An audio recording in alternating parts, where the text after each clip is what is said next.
അതിർത്തി മേഖലയിലെ ലഹരിക്കടത്തും മറ്റ് നിയമവിരുദ്ധ പ്രവർത്തനങ്ങളും തടയുന്നതിനായി മഞ്ചേശ്വരത്ത് പുതിയ സർക്കിൾ ഓഫീസ് ആരംഭിക്കണമെന്ന് Kerala state excise staff association 41ാം ജില്ലാ സമ്മേളനം ആവശ്യപ്പെട്ടു.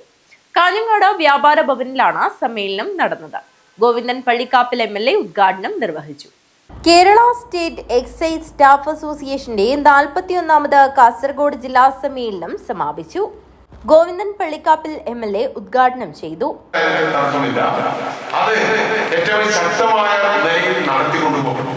അല്ലെങ്കിൽ നമ്മുടെ നാട്ടിൽ ഒരുപാട് വളരെ ഒരു രക്ഷിതാവെന്ന നിലയിൽ നമുക്കൊക്കെ വലിയ പേടിപ്പെടുത്തുന്ന സംഗതികളാണ് നാട്ടിൽ പല വാർത്തകളും വന്നുകൊണ്ടിരിക്കുന്നത്.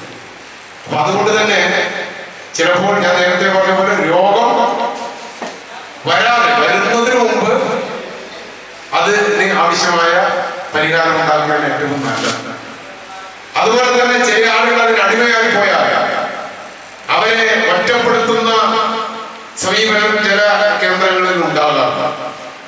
എന്നാൽ നിങ്ങൾ ആരെയും ഒറ്റപ്പെടുത്താതെ അടിമപ്പെട്ടു പോയവരെ ചേർത്ത് പിടിച്ചുകൊണ്ട് അവരെ ജീവിതത്തിലേക്ക് തിരിച്ചു കൊണ്ടുവരാൻ ആവശ്യമായ പ്രവർത്തനങ്ങൾക്ക് നിങ്ങൾക്ക് നേതൃത്വം നൽകാൻ കഴിയണം എന്ന അഭിപ്രായമാണ് എനിക്കുള്ളത്. ലഹരി ഈ മയക്കുമരുന്നിന്റെയും മദ്യത്തിന്റെയും എല്ലാം ലഹരിയിൽ നിന്ന് മാറി ജീവിതമെന്ന ലഹരിയിലേക്ക് പുതിയ തലമുറയെ കൊണ്ടുവരണം. പി നിഷാദ് അധ്യക്ഷത വഹിച്ചു. സംസ്ഥാന കമ്മിറ്റി അംഗം സന്തോഷ് കുമാർ മുഖ്യാതിഥിയായി. M Anilkumar, P Baiju, P Sureshan, P Prashant എന്നിവർ സംസാരിച്ചു. P വിജയൻ സ്വാഗതം പറഞ്ഞു.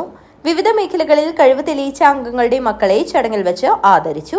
പുതിയ ഭാരവാഹികളായി പ്രസിഡന്റായി ഗോവിന്ദൻ നമ്പൂതിരിയെയും സെക്രട്ടറിയായി നൌഷാദിനെയും വൈസ് പ്രസിഡന്റായി ജനാർദ്ദനൻ കെയെയും ജോയിന്റ് സെക്രട്ടറിയായി മുഹമ്മദ് ഇജാസിനെയും ട്രഷററായി സജിത് TVയെയും തെരഞ്ഞെടുത്തു. News bureau, Kanhangad.